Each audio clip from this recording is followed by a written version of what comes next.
Hola,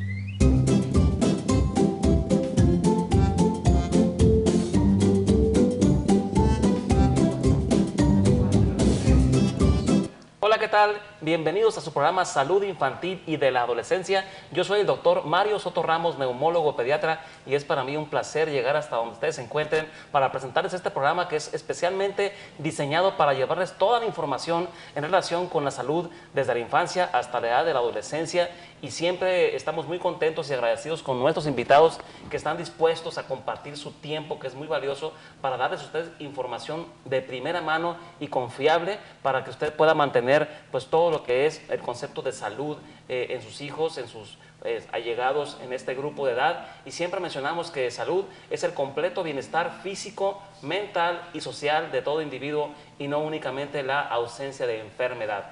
Y saben ustedes, el día de hoy vamos a platicar sobre un tema que es de relevancia por su elevada frecuencia, y me refiero a el asma. El objetivo de llevarles a ustedes la información pues es que conozcan todo lo que es la definición de la enfermedad, cómo se identifica, cómo se diagnostica, cuáles son los síntomas, cuáles son los tratamientos que se utilizan para este padecimiento, qué hacer en caso de una crisis asmática, hablar sobre la técnica apropiada de aplicación de los medicamentos, el apego al tratamiento, la importancia del apego al tratamiento, de tal forma pues que para esto tengo el gran gusto de presentar a ustedes a dos estimados doctores que son, bueno, uno de ellos es de la primera generación de neumólogos pediatras egresados del Hospital Infantil de Especialidades de Chihuahua, donde tengo el placer de trabajar y coordinar esta área de neumología pediátrica, y es el doctor Rubén Rodríguez Armendáriz, quien es actualmente ya neumólogo pediatra y certificado por el Consejo Nacional de Neumología, y trabaja aquí en la ciudad de Chihuahua. Y también nos acompaña el doctor Carlos Roberto Guzmán Valderrábano, más conocido por nosotros como el doctor Charlie Valderrábano. Él actualmente está cursando el tercer año de la especialidad de neumología pediátrica. Después de haber cursado la especialidad de pediatría, está actualmente en la segunda especialidad, que es neumología pediátrica, y cursando pues el tercer año de esta especialidad, el doctor Carlos Roberto Guzmán Valderrábano, más conocido como Charlie. Pues bienvenidos al programa. Muchas gracias. Rubén y Charlie. Pues vamos a platicar el día de hoy pues de este tema que es de relevancia, que es el asma, pues que afecta desde temprana edad, ¿no? a los grupos de población. Oye, Rubén, platícanos aquí con nuestro público, compártenos pues, o sea, el asma, ¿qué tan frecuente es esta entidad? ¿Con qué frecuencia se atiende este padecimiento, por ejemplo, en el Hospital Infantil de aquí de Especialidad de Chihuahua? Sí, bueno, pues para empezar, muchas gracias por la invitación a este programa. En el Hospital Infantil de Especialidades tenemos dos rubros muy importantes de atención al paciente. El primer contacto que tenemos con el paciente pues, es en el área de consulta externa. En el área de consulta externa del Hospital Infantil, el asma se encuentra dentro de las primeras 3 causas de solicitud de atención médica especializada. Eso es solamente en el servicio de consulta externa. De pediatría. De pediatría, sí, es doctor. Y en el área de urgencias, pues la crisis asmática, o la exacerbación asmática, pues también se encuentra dentro de las primeras causas de consulta o de deterioro de la salud, de atención en la sala de urgencia. Entonces, con esto ustedes pueden darse cuenta que el asma es realmente un padecimiento muy frecuente. Se define como la enfermedad más frecuente, la enfermedad crónica más frecuente en la infancia, el asma. Y como aquí el doctor Rubén Rodríguez les ha comentado, pues es la tercera causa de consulta de pediatría en el hospital. En neumología, pues es la primera causa de consulta, y como motivo de atención en urgencias, pues es dentro de las primeras 5 causas está la crisis asmática. Entonces, con eso ustedes deben de tener la apreciación que este es un padecimiento importante, frecuente, que ocurre aquí en nuestra ciudad de Chihuahua. En todo el mundo está esta prevalencia elevada de la enfermedad asmática. ¿Y cuál sería, Rubén, el concepto? O sea, ¿cómo se define la enfermedad asmática? Porque muchas personas tienen la idea de que un individuo con asma es una persona que todo el tiempo está batallando para respirar, que requiere medicamentos para poder inhalar, para poder respirar, pues para poder estar, que están siempre acudiendo a urgencias y bueno, yo quiero puntualizar que esto no siempre es de esta forma. Entonces, ¿cómo nos podrías, Rubén, definir para nuestro público en términos no precisamente médicos, qué es esta enfermedad? Bueno, el asma es una enfermedad heterogénea. Tiene diversos fenotipos o diversas expresiones clínicas, ¿sí? Y este cuadro se va a caracterizar, bueno, principalmente por tos, por dificultad para respirar, ¿sí? Y la presencia, ya en casos más severos, la presencia de sibilancias, que pueden ser o no audibles a distancia, y se define como una enfermedad heterogénea con una limitación al flujo aéreo. ¿no? Así es. Entonces el asma es distinta en cada persona, no es igual en todos los individuos, pero como dice aquí el doctor Rubén Rodríguez, se manifiesta principalmente por tos. ¿Podríamos comentar, Charlie, cuáles serían los síntomas relevantes como para pensar en este padecimiento? Claro que sí. Primero que nada, pues, de igual manera, muchas gracias por invitarnos a su programa. Siempre es un placer compartir con mi maestro, con un gran amigo. El asma es una enfermedad, como bien lo comenta el doctor Rubén Rodríguez, una enfermedad de alta prevalencia, sobre todo en la población pediátrica, la enfermedad crónica más frecuente.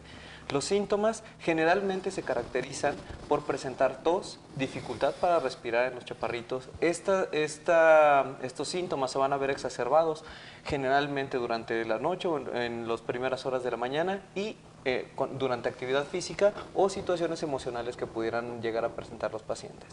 Esto les conlleva a episodios de dificultad para respirar, que generalmente es el momento cuando el paciente acude al servicio de urgencias para recibir la atención que necesita. Entonces, un común denominador que podríamos mencionar en relación con este padecimiento es que es, digamos, alta la cantidad de personas, de individuos con asma que están con el padecimiento sin haber sido diagnosticados. Si usted tiene su hijo o usted tiene síntomas respiratorios que van y vienen, en los que destaca principalmente la tos nocturna, la tos con el ejercicio, la tos en las mañanas, los sonidos en el pecho que aumentan y disminuyen con los cambios de clima, o tiene síntomas nasales como estornudo, nariz tapada, obstrucción, comezón en la nariz, sangrado. Bueno, estos síntomas nasales constituyen lo que se define como rinitis alérgica.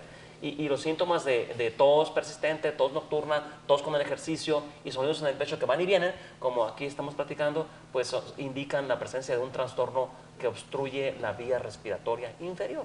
Entonces, ¿nos pueden ustedes puntualizar aquí con nuestro público cuál es el sustrato fundamental de esta enfermedad asmática? ¿Cuál es el meollo del asunto?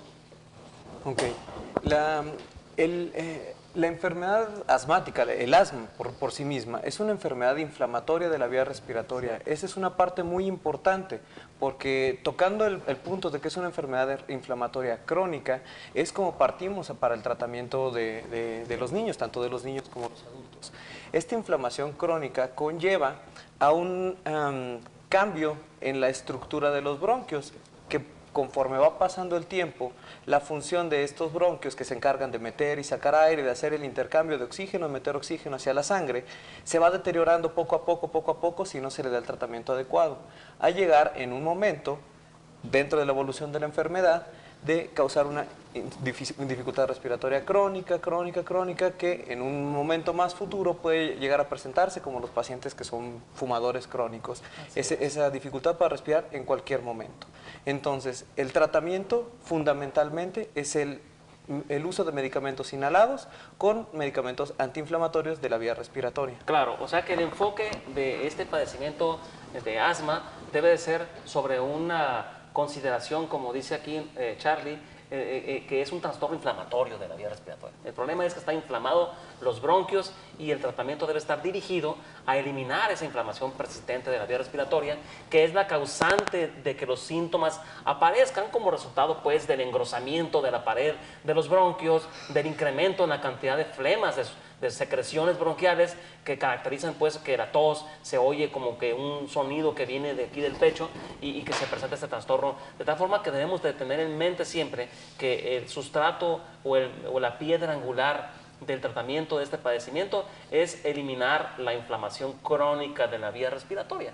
Y bueno, Rubén, ¿qué nos podrías comentar? O sea, ¿por qué se presenta esta inflamación? O sea, ¿será cuestión de que el individuo con este problema tiene bajas defensas o un catarro mal cuidado que se le fue al pecho? O sea, ¿por qué desarrolla la inflamación? Pues, ¿de dónde viene esto? ¿Por qué se presenta? Sí, bueno, pues hay diversos factores, doctor.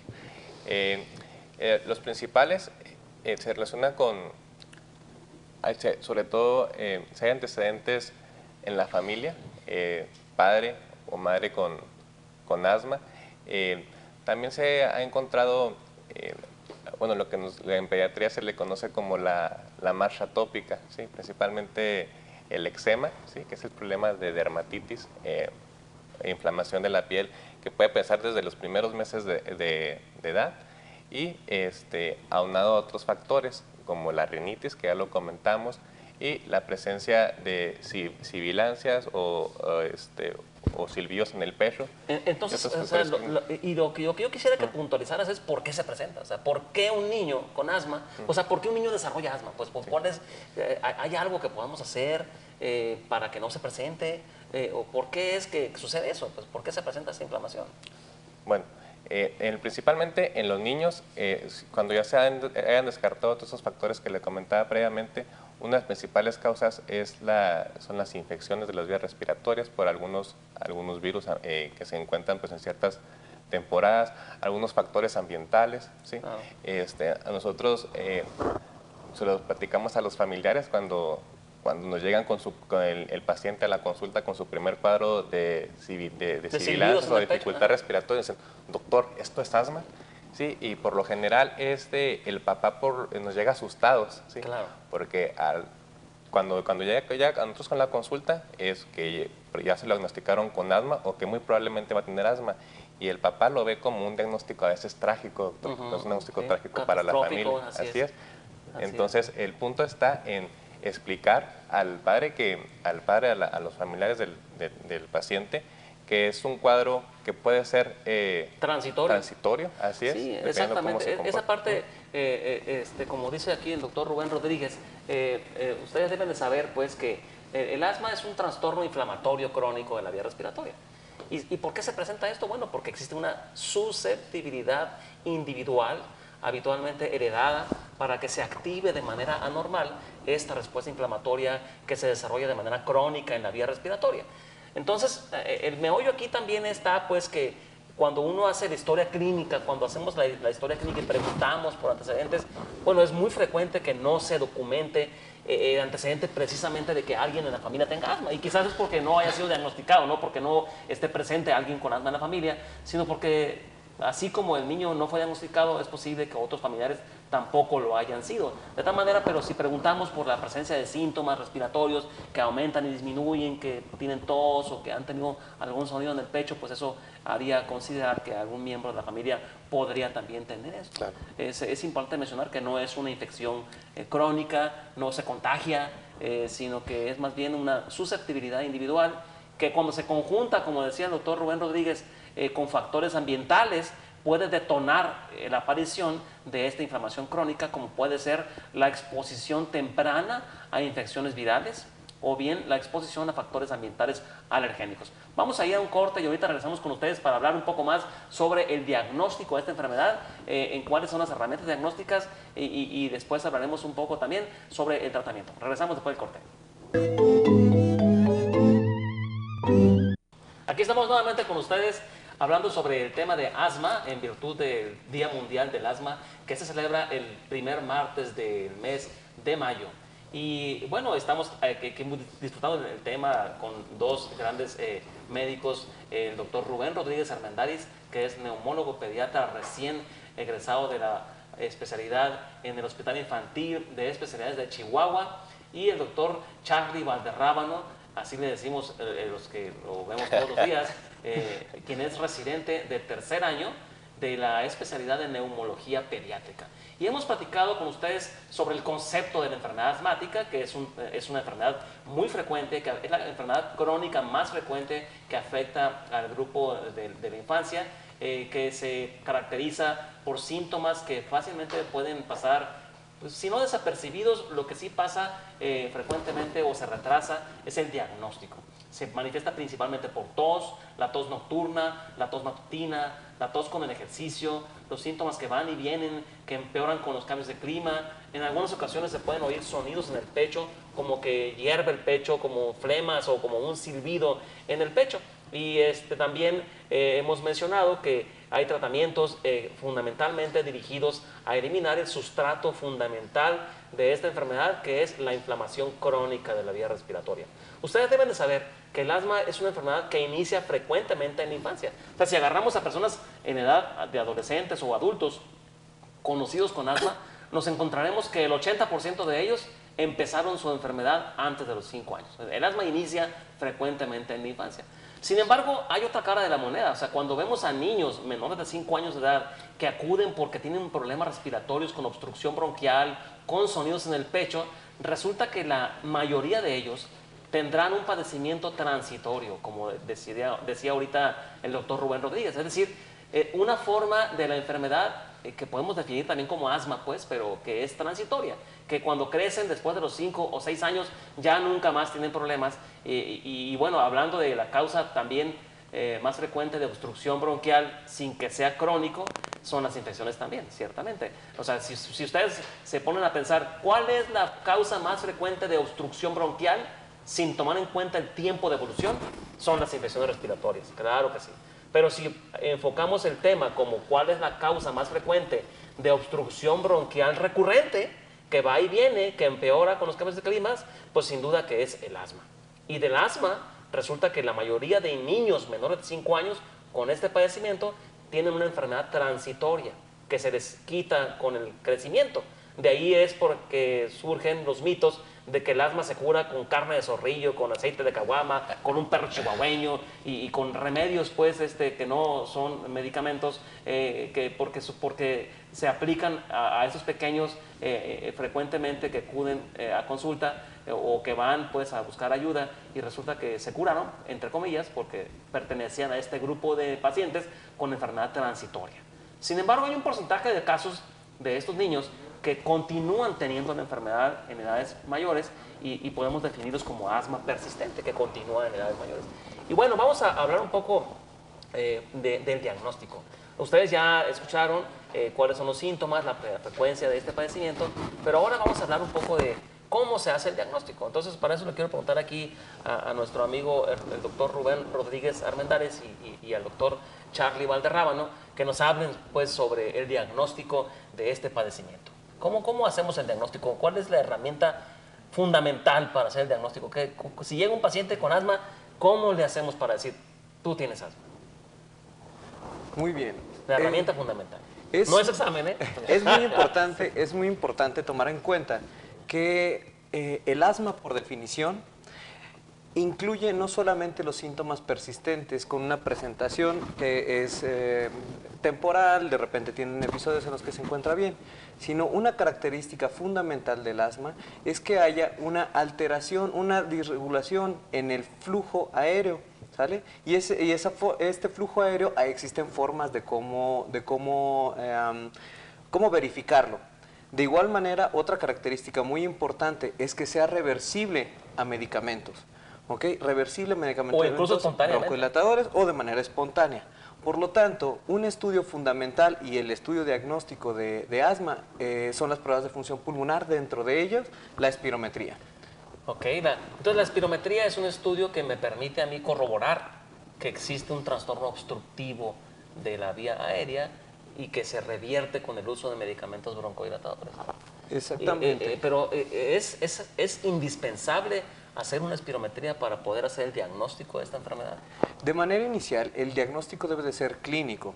Todos los pacientes, nosotros siempre abordamos a los pacientes de manera individual. Así es. Cada paciente se interrogan todos los síntomas que ha presentado, los ciclos que ha presentado en estos síntomas, cuántas veces ha tenido que ir a urgencias, cuántas veces ha tenido que nebulizar, muchos otros factores de riesgo que pueden presentar síntomas similares y que no necesariamente fuera asma.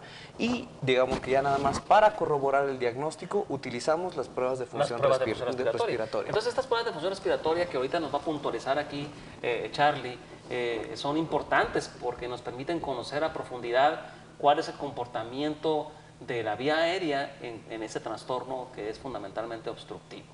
Los requisitos para hacer el diagnóstico son, número 1, que exista una historia de un padecimiento respiratorio recurrente que se exprese por síntomas que traduzcan un trastorno que obstruye la vía respiratoria, como la tos, los sonidos en el pecho, que van y vienen, que aumentan y disminuyen.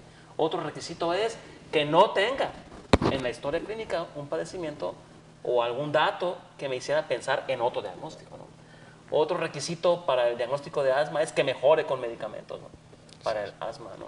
Y la otra es, no requisito, pero sí es un elemento importante, que existan factores de riesgo, es decir, que haya familiares cercanos o antecedentes personales, ¿no? Lo que comentaba ahorita Rubén de esa famosa marcha atópica.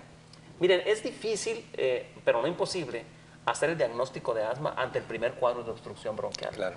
Pero no es imposible, ¿no? Si me llega un niño que tiene 8 meses de edad y dice, doctor, traigo a mi hijo porque ha tenido tos y le oigo un sonido en el pecho. Apenas empezó hace 2 días y lo veo que ha estado empeorando. Nunca antes había tenido usted, su niño, este problema. No, doctor, es la primera vez que le pasa. Ok, ¿tiene fiebre? No, no tiene fiebre. Okay. ¿Su niño ha tenido previamente la piel reseca, sensible, como granitos en áreas de flexión? Sí, doctor, sí, como una alergia en la piel. Ok. ¿Y su niño ya tiene tiempo que presenta escurrimiento de moco, nariz tapada, comezón en la nariz? Sí, doctor. Entonces, eso es la marcha atópica que comentaba ahorita aquí Rubén. Y aunque sea el primer cuadro de obstrucción bronquial, en presencia de esos factores de riesgo personales y síntomas previos y cuadro actual de obstrucción bronquial sin fiebre, pues eso es asma. Aquí y en China, ¿verdad? Y cuando empezamos a preguntar, oye, en la familia hay personas, oh sí, pues yo tengo un problema así de los bronquios y me han dicho como que tengo asma y mi esposo también tiene problemas de la nariz, ya, es asma, ¿no? Entonces el diagnóstico, como acaba también de decir ahorita claramente Charlie, es clínico, pero vamos a hablar un poco, que nos explique Charlie, perdón, sobre estas pruebas, que yo sé que es lo que te apasiona, Charlie, sí. La fisiología pulmonar. Vamos a hablar un poco, explícanos, ¿cómo se hace la evaluación de la función pulmonar en el asma y por qué es importante para el diagnóstico o para confirmar el diagnóstico? Bueno, las pruebas de función pulmonar son fundamentales para el diagnóstico de asma y no solamente para el diagnóstico, sino para el seguimiento de aquel paciente que ya se detectó como paciente asmático, ya se encuentra en tratamiento y es importante irlo vigilando mes con mes, posteriormente cada 6 meses. Todo paciente asmático debe tener por lo menos un mínimo de una espirometría por año, el paciente controlado. Aquel paciente que no se encuentre con un adecuado control, muy probablemente será necesario utilizar en más ocasiones este tipo de instrumentos. Este es el espirómetro. La espirometría es una prueba muy simple. Es una prueba muy simple, simplemente consiste en soplar a través de un tubo. Este tubo, por medio de un sensor ultrasónico, va detectando la cantidad de aire que va saliendo de los pulmones y en base a eso podemos determinar cuánto aire sale de los pulmones y si los bronquios están abiertos o se encuentran cerrados. Es muy importante, como les había comentado previamente, el utilizar no solamente una sola prueba, sino hacer la primera prueba, aplicar un medicamento broncodilatador, que es el que conocemos pues muy frecuentemente como salbutamol. Muchas personas tal vez lo han visto alguna vez en su vida, lo han utilizado, y posterior a ello repetir el estudio. ¿Por qué? Porque al repetirlo y evidenciar que la función de los pulmones mejora, es la forma en la cual podemos establecer el diagnóstico de asma. Ahora, en cuanto al seguimiento, ¿por qué es importante la función pulmonar? Es muy importante porque los niños, generalmente a los padres, yo siempre les explico, los niños son como Ferraris nuevos, nosotros ya somos bochitos viejos, los niños son como Ferraris nuevos. También hay autos clásicos. Habemos clásicos. Bueno, hablando por mí mismo. Sí, o sea, por ejemplo, el Mustang 67 Shelby, es un clásico, ¿eh? Eso sí. Yo soy un bochito viejo. Entonces, es mucho más probable que un paciente que tenga en edad adulta con una función respiratoria disminuida, una alteración en la función respiratoria, presente síntomas, a diferencia de un paciente pediátrico. El paciente pediátrico puede tener una función pulmonar muy deteriorada y no presentar síntomas. ¿Por qué? Porque los niños pueden compensar todas estas situaciones. Exactamente. Entonces, un paciente que aparentemente lleva un curso benigno de la enfermedad y tal vez solamente guiándonos por la clínica voy reduciendo el medicamento, puedo estar cayendo en un error cuando su función pulmonar está siendo deteriorada y no estoy dando el tratamiento o no estoy logrando la meta, que es no solamente la mejoría clínica Esto del paciente, nos lleva a sino la siguiente pregunta antes de continuar un poco con esto de la espirometría.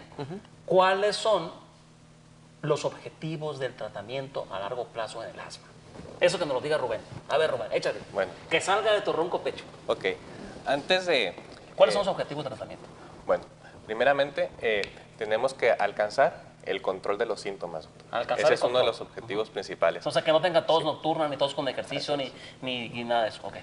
El siguiente objetivo es disminuir la probabilidad de el riesgo futuro de exacerbaciones. Así es, que no tenga crisis.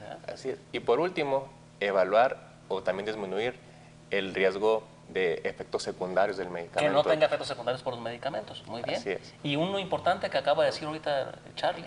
Pues, normalizar la función pulmonar. Normalizar la función pulmonar. Entonces, es importante esto. Ustedes deben saber que el objetivo del tratamiento es que no tenga síntomas persistentes tanto en el día como en la noche, que no tenga síntomas con el ejercicio, que tenga su vida normal, que la calidad de vida sea normal, medida por escalas de calidad de vida, ¿sí?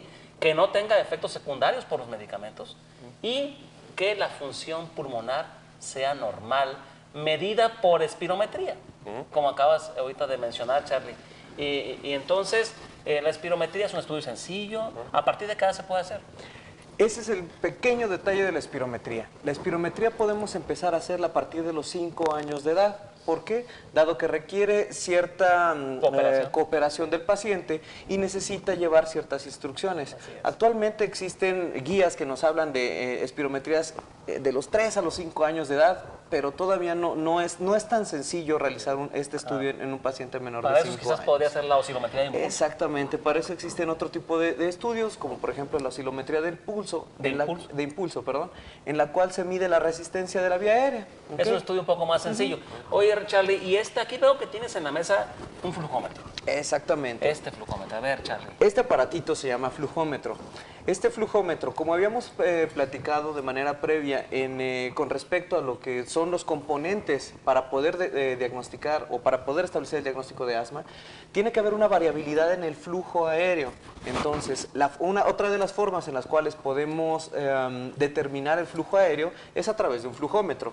Con este es una herramienta muy sencilla en la cual, tanto en la mañana como en la noche, el paciente puede ponerlo en la boca, hacer un soplido fuerte, soplar lo más rápido que pueda y vienen unas marquitas aquí en las cuales se anota la cantidad de aire o la velocidad a la que el aire salió tanto en la mañana como en la noche, y esa diferencia puede ayudarnos a establecer el diagnóstico de asma. Claro.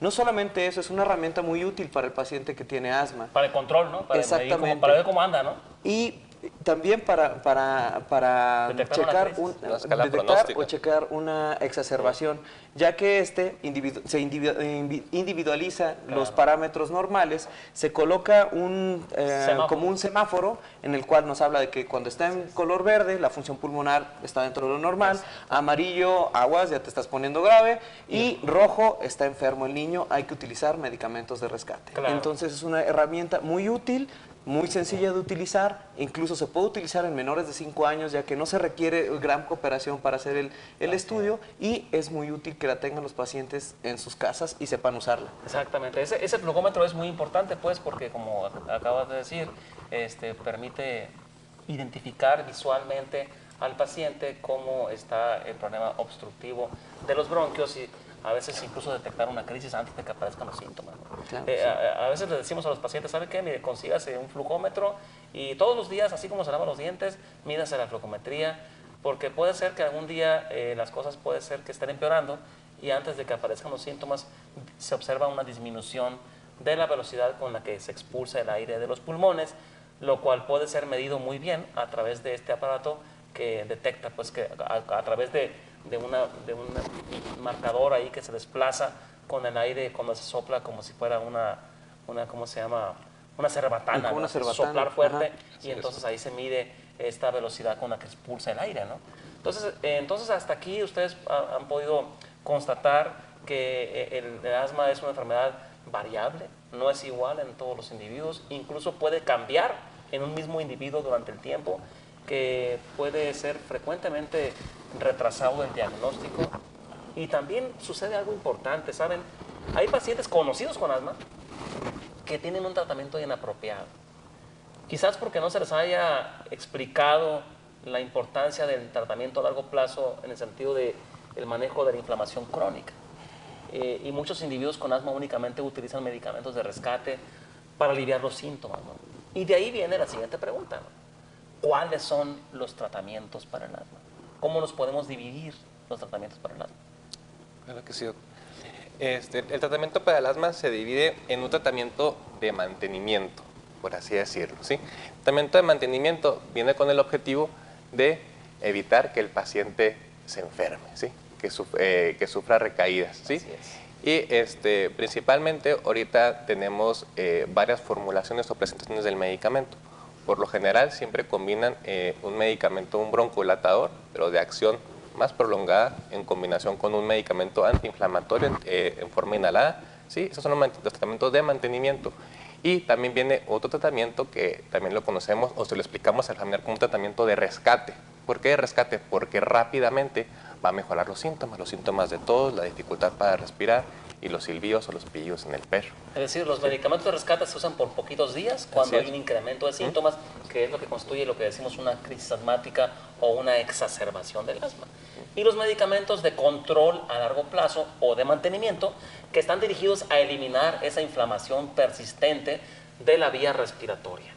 Hay un tema aquí o un punto que preocupa frecuentemente a la familia de un niño pues que acude a consulta por este problema, que es, oiga doctor, el uso de estos medicamentos, me dijeron que contienen cortisona. ¿Es cierto que contienen cortisona esos medicamentos? Así es. Sí tienen cortisona. Efectivamente. Bueno, sí tiene cortisona. Doctor, tiene cortisona. Sí. Es que es un temor, sí, es un temor. Es. Y la respuesta es sí. Sí, tienen derivados de la cortisona y eso no es malo. Yo le digo santa cortisona. ¿Sí? Pues santa, pues que es milagrosa, pues, pero hay que saber utilizarla. Entonces, estos medicamentos, cuando se usan mal, tienen efectos secundarios. Es difícil que tengan efectos secundarios. Cuando se usan mal, no funcionan. ¿Verdad?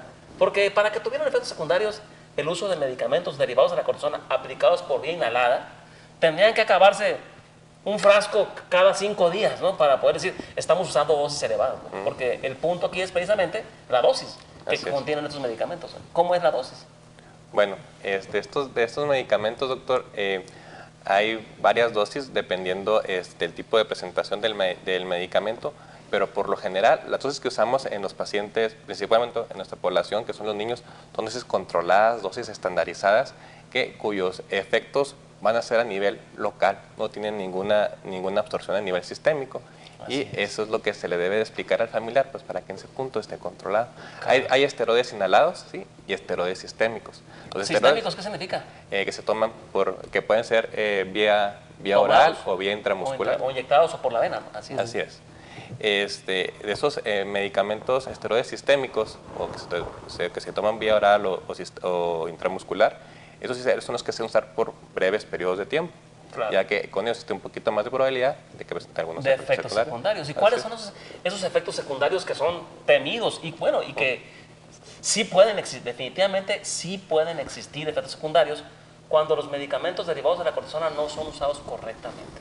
Y entonces, ¿cuándo decimos, Charlie, que los medicamentos de la cortisona son usados mal? Bueno, con respecto a los medicamentos derivados de la cortisona, que son prácticamente la piedra angular del tratamiento para los pacientes con asma, ¿por qué van a ser la piedra angular? Porque son medicamentos antiinflamatorios muy potentes para la vía respiratoria. O sea, es lo que necesitamos, desinflamar esa vía respiratoria para que el niño no presente síntomas y para que su función pulmonar mejore.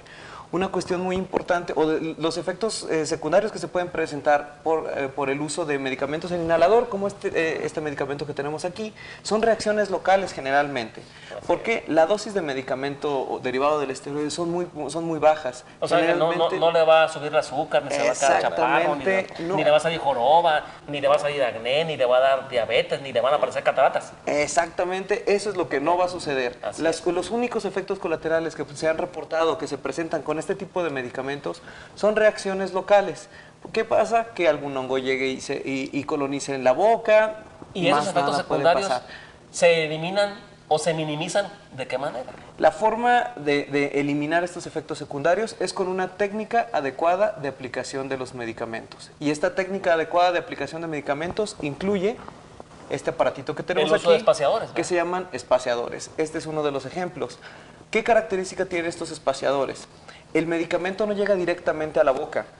Este medicamento, al colocarse dentro del espaciador, se da el disparo y queda flotando como pequeñas partículas dentro de esta área transparente, y conforme el niño va respirando, va inhalando, va metiendo en pequeñas cantidades hasta que logra introducir a los pulmones todo el medicamento.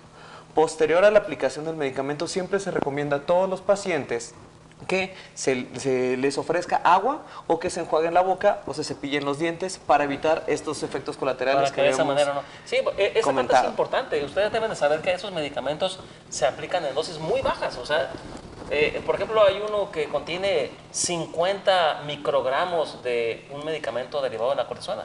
Hay otro que tiene 80, otro que tiene 160 microgramos. O sea, un microgramo es 1000 veces menos que un miligramo. Un miligramo es 1000 veces menos que un gramo. Entonces, un microgramo es 1.000.000 de veces menos que un gramo. Entonces, estos medicamentos aplicados con técnica de inhalación, con espaciadores, que es la técnica recomendable, permite que la dosis de lo que se aplica en el inhalador, más o menos el 40 o máximo 50% llega a la vía respiratoria. Y si aparte de eso se le hace un enjuague en la boca, bueno, pues entonces definitivamente no aparecen efectos secundarios. Exactamente. Esa parte es relevante, ¿no? Sí, y con respecto a lo que comenta del uso de los espaciadores, me gustaría explicar al público exactamente cómo se debe de utilizar estos medicamentos, usted me lo permite. Claro que sí. Primero que nada, los medicamentos que utilizamos con este tipo de aparatos son aerosoles como este que tenemos aquí. El aerosol, la definición de aerosol simplemente es que es un medicamento que está diluido, por así decirlo, en un gas a presión, ¿no? Entonces, lo primero que tenemos que hacer es homogeneizar el medicamento, agitarlo durante 10 segundos. Posterior a que se agita el medicamento, le quitamos la tapa y se conecta en la parte de atrás del aparato, ¿okay? Del espaciador. Existen varios tipos de espaciadores. Este es un espaciador bivalva de válvula inspiratoria y expiratoria. Después de que se coloca el espaciador, aquí con el paciente, le colocamos cubriendo cara y boca. Ya que se cubre cara y boca, se da un disparo y se permite que el paciente esté respirando en múltiples ocasiones. Pero debe de sellar perfectamente. Debe de sellar perfectamente. ¿Cómo podemos corroborar que este espaciador selló de manera perfecta? Tiene una pestañita en la parte de aquí arriba. Esta pestañita empieza a hacer un movimiento, pequeño movimiento oscilatorio, en el cual nos habla de que el paciente está metiendo el medicamento y sacando el medicamento. En pacientes pequeños, menores de 5 años, de 15 a 20 respiraciones se ha contado que es lo suficiente para poder terminar toda la cantidad de medicamento. Si es necesario agregar una segunda dosis, se desconecta el medicamento se vuelve a agitar 10 segundos, se vuelve a conectar, se da el disparo, se conecta en la cara y nuevamente se hace las 15 inhalaciones. Esa es la forma correcta de aplicar los medicamentos y posterior a ello siempre se recomienda ya sea un enjuague bucal o que se laven los dientes para evitar los efectos colaterales de los niños. ¿Y cómo nos podemos dar cuenta cuánto medicamento queda disponible en un dispositivo de esos en aerosoles? Ok, existen algunos dispositivos que tienen, como por ejemplo este que tenemos aquí, tienen unas pequeñas marcas en las cuales nos va indicando qué cantidad de dosis quedan disponibles. En medicamentos como este, en los cuales no es posible determinar cuántas dosis quedan, lo que se puede hacer es tomar un recipiente con agua, ¿sale? Un recipiente que se eleve unos 30 centímetros de agua, se saca el dispositivo y se deja caer sobre el agua. Si el dispositivo está completamente lleno, va a caer y va a quedar en esta posición en el fondo del recipiente. Si el dispositivo se encuentra a la mitad o un poco menos de la mitad, va a colocarse de esta manera o empezar a flotar así. Y si el dispositivo queda flotando totalmente en el agua o en el recipiente con agua, podemos saber que este dispositivo ya no tiene medicamento, entonces es tiempo de ir a conseguir uno nuevo. Así es. Entonces, los medicamentos que se usan para el control a largo plazo, es decir, estos que están dirigidos a eliminar la inflamación persistente o crónica de la vía respiratoria, ¿cuánto tiempo deben de ser utilizados? Ok. El plazo de tiempo es variable, doctor. Primero tenemos que definir control. ¿Qué es el control de la enfermedad? Sí. Se refiere al grado en que las manifestaciones del asma han sido minimizadas por el tratamiento y los objetivos de tal tratamiento se han cumplido. Después de que diagnosticamos a un paciente con asma, ¿sí? y que se logró recuperar de esa crisis asmática, al paciente se le debe de entregar un plan, idealmente por escrito, doctor, ¿sí? sobre qué es lo que tiene que hacer en caso de que vaya a presentar otra crisis, ¿sí? ¿Cuáles son los objetivos de ese control de asma? ¿Cómo se debe comportar la tos? ¿Cómo se debe comportar la dificultad respiratoria? ¿Qué actividades puede hacer? Todas. Sí. Así es. Entonces, una vez que se alcanzó ese control, ahora sí, por lo general hay diversos pasos para el tratamiento del asma. Las diversas guías marcan 5 pasos. Por lo general, al paciente siempre lo marcamos en un paso 3 de tratamiento. Ahí es donde empezamos en el escalón 3, ¿no? En el escalón 3. Y dependiendo cómo se comporte ese paciente, como lo comentó mi compañero, tenemos diversas escalas para evaluar el control. Claro. Tenemos diversos cuestionarios, pruebas de función pulmonar. ¿Por qué? Porque el control es un tema muy importante. ¿Por qué? Tenemos varios pacientes, doctor, que a la hora que nos llegan al consultorio nos dicen, comenzamos a preguntar, ¿cómo te sientes de tu asma? Me siento perfectamente bien, doctor. No tengo tos, no tengo dificultad para respirar. Puedo correr 1 kilómetro y no me canso. Y a la hora que realizamos la función pulmonar, evaluamos la función pulmonar, salen. Resulta que no está totalmente bien. Controlado. Esto que mencionas, Rubén, es bien importante, ¿no? Porque las estrategias que seguimos para poder medir el nivel de control, hay que medir. Así es. Todo en la vida debe de ser siempre susceptible de ser medido. Hasta el amor. ¿Qué tanto me amas, mi vida? Le dice la muchacha al muchacho. ¿Cuánto me amas? Pues como de aquí al infinito y más allá. Entonces, hay cosas que son difíciles de medir, pues, pero bueno, una estrategia para medir es preguntar por síntomas, preguntar por uso de medicamentos de rescate, preguntar por frecuencia de consultas no programadas y medir la función pulmonar. ¿Por qué? Porque hay pacientes que sobreevalúan su condición. Dicen, yo me siento súper bien, y resulta que no. Es como el diabético, me siento todo dar y el azúcar la tiene elevada, o el que tiene hipertensión, que dice sentirse bien, y resulta que tiene elevada la presión sanguínea, ¿no? Entonces es importante siempre recurrir a estas estrategias combinadas para poder determinar bien cómo van las cosas, ¿no? Y bueno, cuando tenemos a un paciente conocido con asma que llega a consulta y dice, fíjese que me dijeron que tengo asma, pero sigo mal, no logro mejorar mis síntomas, tenemos que investigar varias cosas, ¿no? La primera cosa que hay que investigar es qué tratamiento tiene, qué tratamiento le han indicado, si es el medicamento correcto, si tiene tratamiento de control.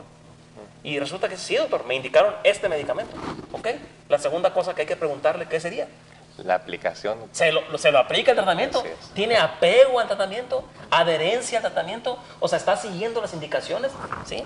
Porque resulta que puede ser que tenga días que se lo pone y días que no se lo pone, y de repente son más días que no que los que sí, y pues evidentemente que no logra un buen control si el tratamiento no está siendo aplicado de manera correcta en cuanto al apego, ¿no? En cuanto a usarlo.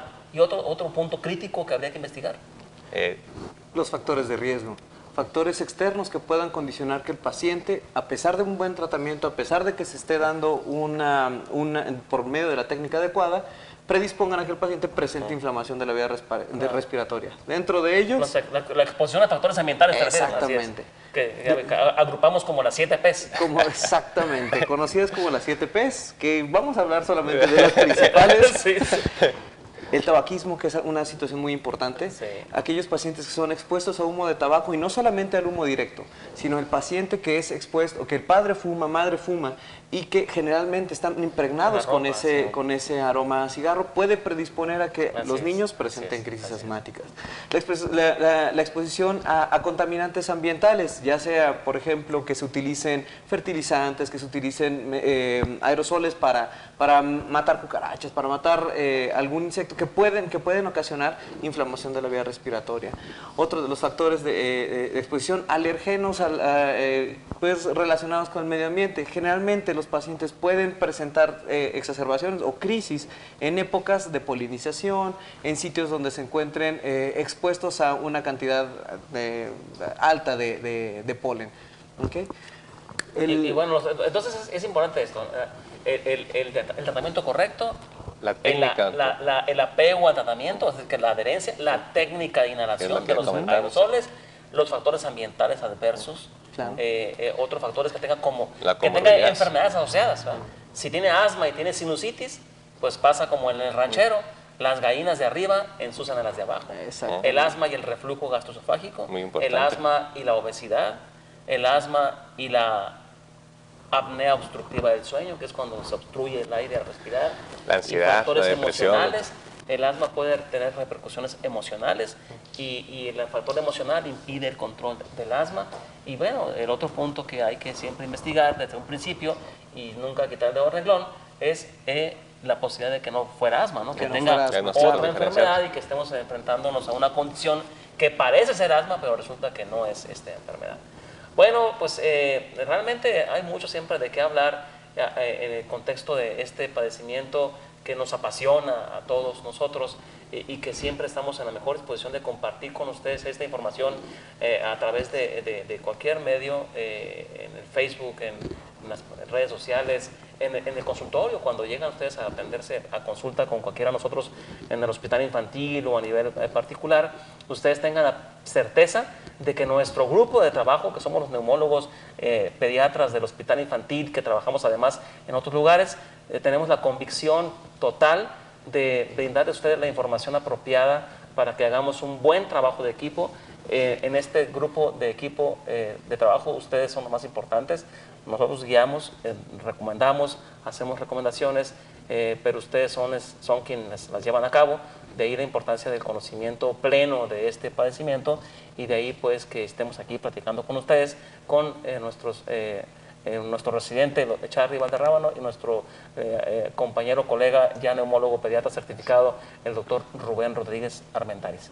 Pues les quiero agradecer a ustedes que hayan acudido aquí bajo el permiso de un servidor. Muchas gracias, maestro. Entonces, muchas gracias a ustedes que nos están escuchando y pues nos vamos a ver próximamente en este programa para platicar pues de algún tema que sin duda será de interés para todos ustedes en este programa de salud infantil y de la adolescencia. Hasta la próxima.